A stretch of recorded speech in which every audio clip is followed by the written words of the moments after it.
On to the next one.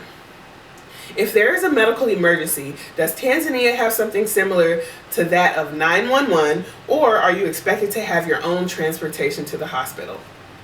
Now, this was a pretty big one for me because this is one of the things that solidified my decision on coming back to the United States to give birth, because they don't have an active service kind of like 911. They do have an emergency number, but when you call, nobody really picks up, or the number says it's disconnected or something like that. I have seen a few ambulances driving around and stuff like that, but it's very few, far and in between.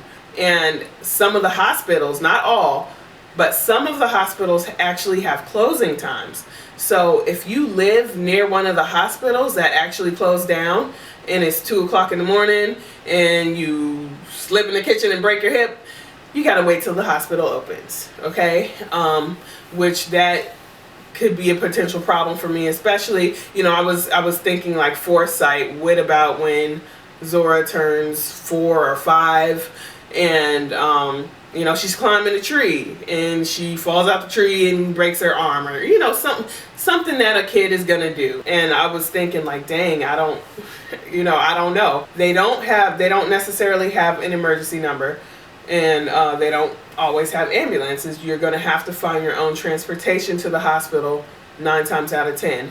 On top of that, they do, like I said, they do have some hospitals that are 24 hours, and they also have private hospitals. They have the public hospital sector and they have the private hospital sector. I can't really get into like the politics of it, but what I do know is that most of the private hospitals are a little more technologically advanced. They're a little cleaner from what I've seen, because I've been in both public and private hospitals. The public hospitals that I've went to is when I had food poisoning one time, and you know, I went to the public hospital that was up the street from my house. The private hospitals that I went to were like big facilities. I went to go get my ultrasound done there, and you know, my prenatal care, and they were just like any hospital that you would expect here. What I do see a lot of expats do is go to the private hospitals because they're more familiar with that type of hospital than you know, the regular public hospitals in Tanzania. Not saying that they're all bad or they're all dirty and stuff like that, but most of them that I have gone in are dirty. Well, at least the bathroom. Let me clarify that. At least usually the bathroom is the thing that's like, can't deal. Not for me anyway.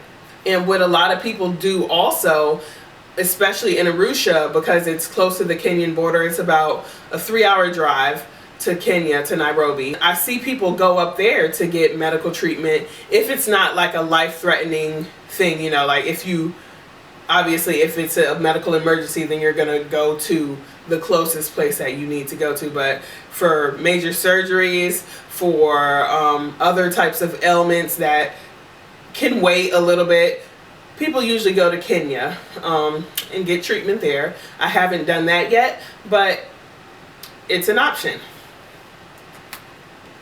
Oh, and the prices of like the hospital visits are nothing like they are here in the States. It costs like $10,000 out here on average to have a baby delivered. That's if you don't have insurance and stuff like that. But it's nowhere near that in Tanzania. Okay. How could a person transfer their savings or checking account to a bank in Tanzania? Are there any banks that you recommend?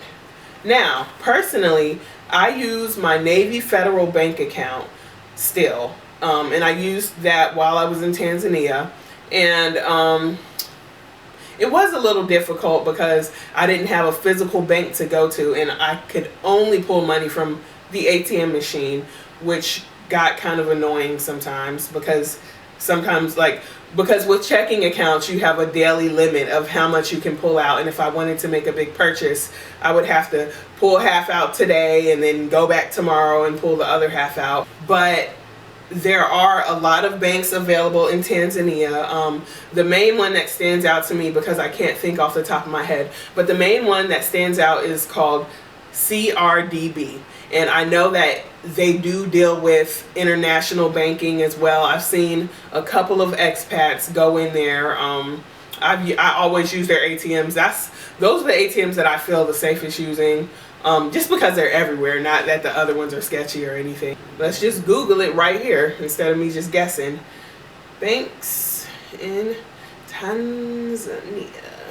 Okay, they have Bank of Africa, Tanzania, which I've seen a lot of those.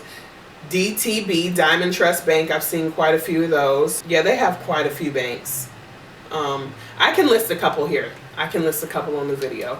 But I believe that it would just be as easy as going to the bank and requesting a wire transfer from your account back home to their new account, and I'm pretty sure that they could do that. Like I said, the one that I see everywhere and the one that I personally would recommend, my fiance banks with them as well, is CRDB. And yeah, okay, so let me explain the thing about the money out there. So 90% of the businesses in Tanzania use cash, okay? And I believe that that's due to the iffiness of the power sometimes, because there are a lot of power outages, and if you're going to use your card, you're going to have an internet connection so they can run the card, you know what I'm saying? And if you don't have power, you can't have an internet connection, so cash transactions, and that's the easiest thing. Now, the only thing with that is, like, the biggest note that they have is a 10,000 T-shilling note, which is roughly equal to like $4.50 or $5. Now, if you want to buy something that's 200,000 T-shilling, you're gonna have to pull out 20 of these notes. It's just a lot sometimes to carry around all this money. They don't have a 100,000 T-shilling note. They don't have a 50,000 T-shilling note.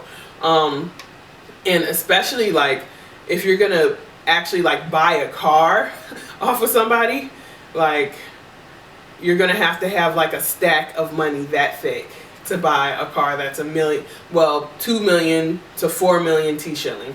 And that's another thing that I forgot to mention, so rewind. Yeah, if another good mode of public transportation is to buy a personal car. Now, you can find a car that runs, that's decent, for about 4 million T-shilling, and let me give you the breakdown of what that is.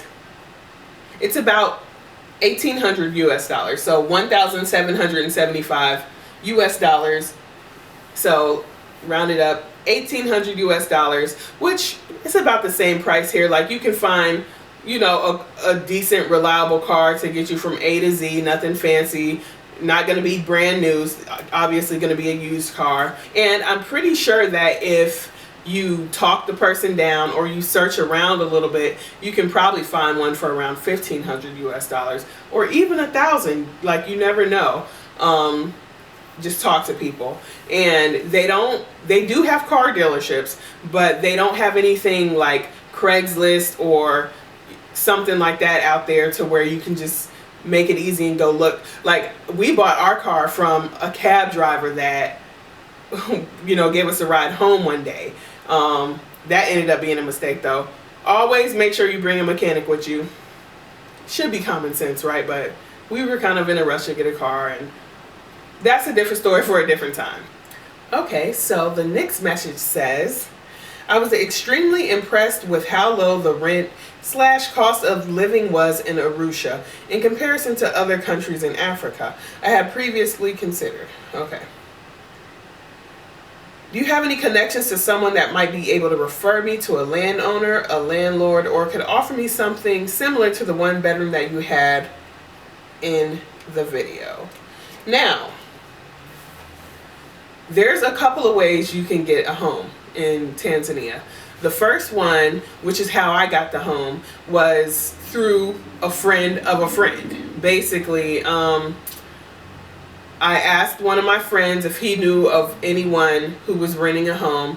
So he didn't. So he called one of his friends and was like, hey man, you know somebody renting a home? And they were like, yeah, actually I do. So basically they took me to this person's home, and it just so happened to be the right price. in a good location that I really liked, and I got the place. And it can be really trying sometimes, and that's why I recommend everyone, if you're out there, if you're going to Tanzania looking for a home, do not rush into the first place that you see, because that's what happened when I got to Zanzibar initially. That's where I thought I wanted to stay, and it ended up not being the vibe that fits me. Don't get me wrong, I love Zanzibar. It's beautiful, it's really cool, and fun to be in, but it wasn't what I was looking for. Give yourself time. Don't rush into a place. I found the place probably a month and a half after I got there, which kind of rolls into my next point, is to like have enough money saved up to where you can get an Airbnb for a month or a hotel for about a month, and slowly but surely search around to different places, and see what fits your vibe. You know what I'm saying? Explore the neighborhood. If you like a quiet place, make sure it's not a place where there's kids running around all the time, they're throwing parties, it's not above a club, or something like that. If you want something secluded, then do that. If you want something that's in the city center where you don't mind the noise, where you don't mind the hustle and bustle, just make sure that it fits you. And I can't stress that enough. Make sure it fits your vibe. Make sure you connect with the place, and all that good stuff. So yeah, I recommend having about a month worth of Airbnb money or hotel money saved up. And the average hotel, like the bare minimum basics, cost about 30,000 T-shilling per day. And y'all already know. So 30,000. That's $13.31. So let's just say 15 bucks. It costs 15 bucks a day, and this is just going to be your basic bed with a bathroom. Nothing fancy at all. You can get a more upscale hotel for probably like $25 a day, which is still really good, a really good price. And yeah, just do some math, just do some math, and they'll let you pay, I believe, a week in advance. Well, the place that I stayed in Dar es Salaam, called Masuma Hotel, they let me pay up to 5 days in advance, and then I had to like go back and renew it each time. I got to keep my room though, so yeah, that was nice. But yeah, back to the homes. You can find, because like I said, the place that I was staying at in, I think the second or third video that I made, was 150,000 T-shilling per month. 150,000. That's $66 per month, 66 US dollars per month that I was paying for. It was a 1-bedroom standalone house with a kitchen and a bathroom and a sitting room, and it was perfect for me. It was perfect. I don't really need a big lavish house or anything like that, because it was just me, So yeah, it was, and I had a yard. And the thing is, it was the landlord or the owner of that house. He lived right in front of my house, so I used to pull electricity from his house, and we used to share a water tank.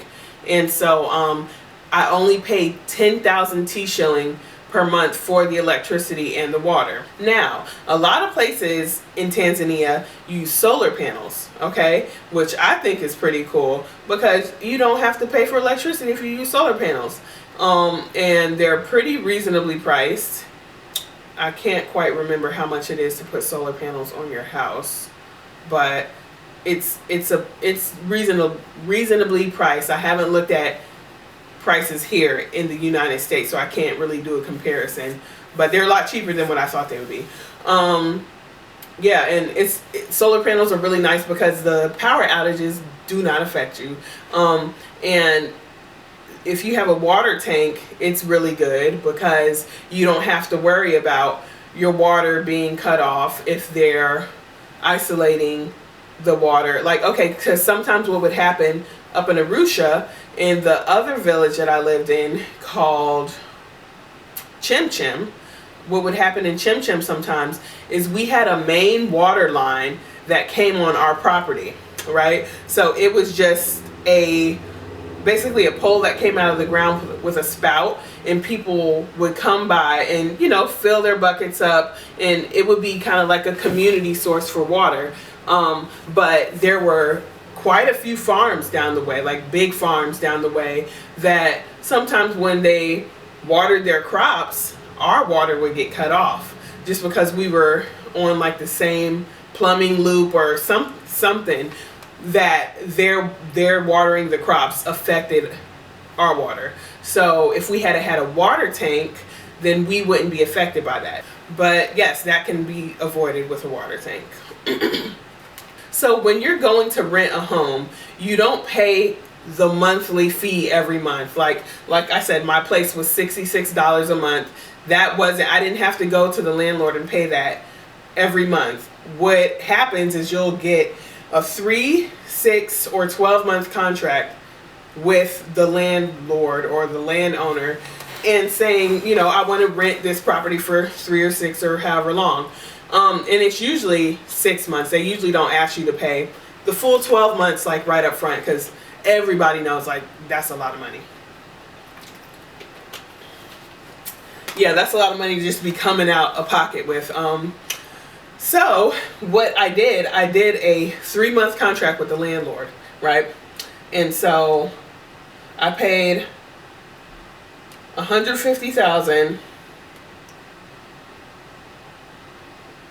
times 3. That's 450,000 T-shilling that I paid up front, that's $201 that I paid up front to live there for 3 months. Now you'll do a 6-month contract, and you know, you'll just do the math for that. And the nice thing about that is, like, yes, you're coming up with a lump sum at first, but for that whole 3 months or that whole 6 months, you don't have to worry about paying rent, you know.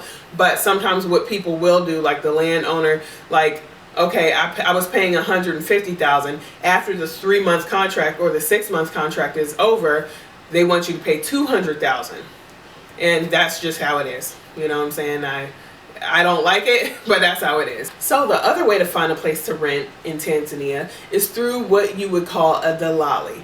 Now, a Dalali is a person who is basically the friend of the friend that I was talking about, but they made a business out of their services, basically.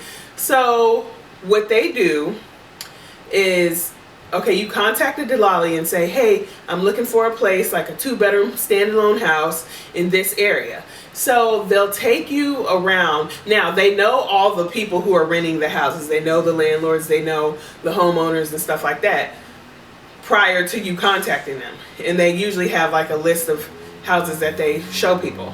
So you'll go to them and they'll show you all these places. If you like a place, you'll be like, okay, I want to rent this for 6 months. Now, the price that the landlord told the Dalali that they wanted to rent their house out at was probably about $350,000. I mean, 350,000 T-shilling per month. But the Dalali tells you 400,000. Okay? And now that works to the Dalali's advantage, because if you're renting for 6 months, you know, that extra 50,000, that's what, 300,000 T-shilling that they're making off of that deal, because you have to pay the rent in advance. So that system kind of sucks, because you could potentially be getting the property at a lower cost, but sometimes that's the price you're gonna have to pay, because I mean, let me see, 400,000 T-shilling, that's $177 per month, 180 bucks, which is still pretty reasonable, y'all. You know what I'm saying? And 180, let's times that by 6. That's 1,080 US dollars that you would have to pay up front, which, I mean, in most places here in the States, I mean, you can find a decent, like, 1-bedroom apartment for that price. But like I said, I'm in Virginia, so anyways, I'm kind of rambling. But 400,000 T-shilling per month is the price of a pretty nice 2 to 3 bedroom standalone home in a local area, not in a fancy expat area, not in like a beachfront community. Like, it's not going to be anything like that, but it's going to be like a regular middle class neighborhood, you know, right up my alley. You can find homes for anywhere between, like I said, 150,000, which I was paying for my 1-bedroom place, all the way up to 1.5 million T-shilling, which is, that price is not for me. That's 665 US dollars a month. But if you're paying 1.5 million T-shilling a month, it's gonna be like a 5-bedroom, like on the beach, really like laid. All right, it's gonna be laid, which still is not a bad price. 600 some dollars. Like, nah, not bad at all. But yeah, that's I don't have any personal hookups with land. Me personally, I can't direct you to someone out of my contacts list or anything like that that I know owns land or owns homes that they rent out in Tanzania. But what the best that I could do, I guess, is because I follow a couple of Dalalis on Instagram, I guess I could just put their names in the bottom of the video in the descriptions area, and you can follow them. And if you're serious about getting a property, you can contact them and go through the process. And the other cool thing about the homes in Tanzania, most of the prices are negotiable per month because you're paying such a big lump sum. Yeah. So, this next question. The cost of utilities, and do most homes come furnished? Now, okay, the utilities, I've seen them do it two ways. I've seen them do it like how I had, where I was pulling electricity from the main house that was in front of mine, and I would just give him the 10,000 T-shilling a month, which is $5, which everywhere is not like that. I really got the hookup with that. The other way that I've seen them do electricity is they have a meter inside their house with a little punch keypad, right? And you go to the store, you purchase X amount of kilowatt hours, and you get the code off of that receipt, come in and punch, and your lights come on. Okay, so, and you do that. I've seen people do that once every 3 or 4 days, and I think he spent 2,000 T-shilling, or is it 20,000? I'm honestly not sure. And I don't want to sit up here and lie to y'all, but I think the average cost per month, you won't spend any more than about 30 US dollars per month on electricity. Now, it all depends on what your appliances are. If you have a refrigerator, you're going to be using more kilowatt hours. If you have a TV that you're constantly watching, if you have a stereo system and things like that, then you're obviously going to use more than someone who, like at my last place, I just charged my computer and my phones, and that's it really, and turned on the lights and stuff like that. But you're going to use more if you have more appliances, and that's it. And just be mindful of, you know, turning out the lights and stuff like that. But it shouldn't be any more than 30 US dollars. Now, the places, some of the places come furnished, some of the places don't. And if you want it furnished, you're probably going to pay a little bit more, because you're basically renting their furniture. If you don't want it furnished, then you can talk them down. Like, I had the place that I had in my video, it was furnished. Now, the person who moved in after me, which was actually the friend who showed me the place, he didn't want any of the stuff. He had his own furniture, so he took off like 10,000 T-shilling per month, and he just moved his own stuff in, and it was easy peasy, just like that. It all depends on what you personally want. Okay, more questions? Okay, so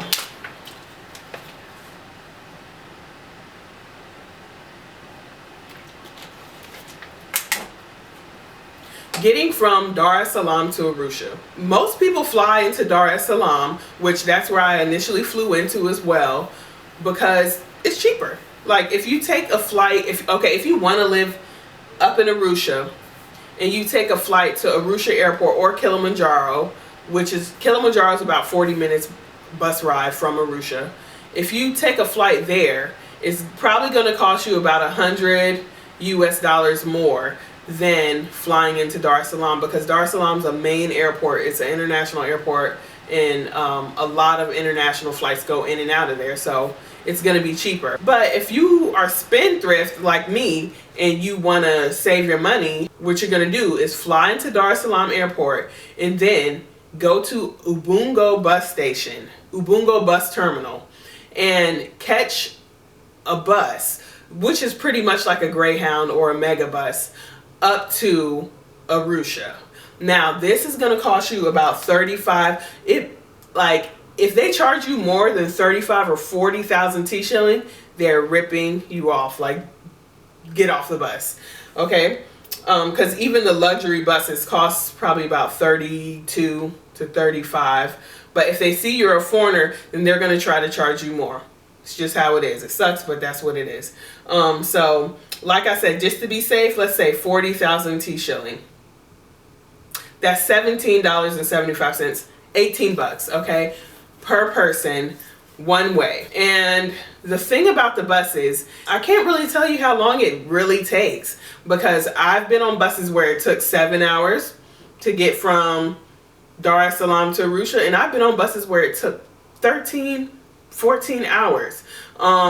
If you're gonna get on a bus that costs 25,000 or 22,000 T shilling, it's probably going to be an older bus, probably not going to have AC. And what I've seen with those buses, I don't know why, but they always get a flat. They always have something wrong with the transmission, and it's always something. So we have to end up stopping. And the problem with us stopping is that they send word to another bus and they bring whatever part it is, a transmission, a tire, a axle, whatever we're missing or whatever we need. They send whatever part you're missing by way of another bus, so it takes time to get there. Then they take time to put it on, and it's a whole ordeal, y'all. So yeah, sometimes it can be a bit frustrating, especially if you really want to get to where you're going. I usually don't encounter that problem on what they call the luxury buses. Those are the buses, like I said, with the AC, with the TVs and stuff like that. None of the buses have bathrooms, so they do make frequent stops. And like, so it was one time we were going from Dar es Salaam to Arusha, and I went up to the front of the bus to ask the conductor when where was our next stop, because I really had to go, like really bad. And so he was like, oh, it's not till another 45 minutes or an hour. And I was like, is there any way we can find anywhere to go, like to pull over, because I really have to go? And he was like, no, we got to schedule. We got to stay on schedule. And I'm like, look, I'm going to pee on this floor right now if y'all don't pull the bus over. We're out in the middle of nowhere. There was no cars coming. You know what I'm saying? I was like, I will pee on the side of the road. I don't care. So he pulled over. He was like, all right, hurry up, man. Hurry up. Schedule. And so I got off. You know, I grabbed my little wet wipes. I got off. And I look behind me, and it's like 20 other people behind me. They had to go too, because, I mean, I guess nobody wanted to get up and say anything. But, man, it was about to... all hell was about to break loose on that bus. I had to go, all right? And so, yeah, it can be difficult, especially if you're on one of the buses without AC. It's hot, you're drinking a lot of water, then you gotta go. And if they're not making a stop, yeah. But another way to get from Dar es Salaam to Arusha is to actually just take a flight. And a one-way ticket from Dar to Arusha, I've seen them for around $80, give or take. Now, that's like a 40-minute flight, I believe, 30 or 40-minute flight, but it's worth it if you want to get to where you're going and you want to do it fast. I've never done it, but I don't imagine that it would be a horrible idea. Okay, let's see what else I got for y'all. Okay, so another thing that was brought to my attention, which really made sense. I received a message probably about a week ago about one of the ladies who came with her family to Arusha, and she needed to get a visa from customs and stuff like that, but she didn't have the address to where she would be staying, because for them, in order for them to issue you a visa, just like in any country, you have to have an address. Now, the problem with Tanzania is the homes and the buildings, they don't have physical addresses like how they do in the States. 123 Main Street, South, whatever, in the city, and, you know, zip code. But it's not like that in Tanzania. So what I told her to do is what you can do is either get the information from your Airbnb, because they will always have some type of they'll always have some type of directions or area, or you can look up a local hotel in the area that you're staying in. And it's not like they're going to go verify, like, is Catherine Wilson going to be staying in this? They're not going to do all that. Excuse me. They just want to know that you have a place to stay when you're out there. So the one that I suggested to her was a hotel that I stayed at. It's called Masuma Hotel, and it's in the area of Dar es Salaam called Kijitonyama. And so basically I told her to write, I'll be staying at Masuma Hotel, Kijitonyama, Dar es Salaam, Tanzania. And that's really it for a physical address, which rolls right into my next subject. How does the mail system work in Tanzania? So they do have P.O. boxes at the post offices in Tanzania. That's what I was using. I was using my fiance's P.O. box for his family. Now, you can get a P.O. box as a foreigner. I believe the yearly fee is something like $70 US. I don't know if that's the foreign fee or the regular fee, but that's the fee that they gave me. It's about $70 US, and I ended up not doing that because I used his, and you know, I be trying to penny pinch, so any way around spending extra coins, I'm here for it, okay? So, yeah, they don't deliver to your house. You have to go to the P.O. box and pick it up and all that good stuff. Amazon does not deliver to Tanzania either, which really sucks because I am a Amazon user. Like, I use Amazon. Now, eBay does deliver to Tanzania. eBay delivers worldwide. The only thing is, it's a lot of money, depending on where you're getting your stuff delivered from. Like, okay, I got a bottle of tahine, right? The big bottle now. And it probably costs about $7, you know, $7 US. But to get it shipped from California to Tanzania, it was $23. And I paid it because I needed that. I needed that on my mangoes. I needed that on my watermelon, all right? So I bit the bullet and I paid. And if there is anything that you guys need, just absolutely need from the States, I suggest that you bring it with you. You find out how to make it somehow, or you bite that bullet and dish out them coins, pay that shipping, you know what I'm saying? And I wouldn't, if you just, you know, if you're into blowing money, then yeah, pay shipping for everything. Order everything from eBay. But if you're not, like I'm not, you're going to find substitutes, or you're going to, you know, find how to do without it.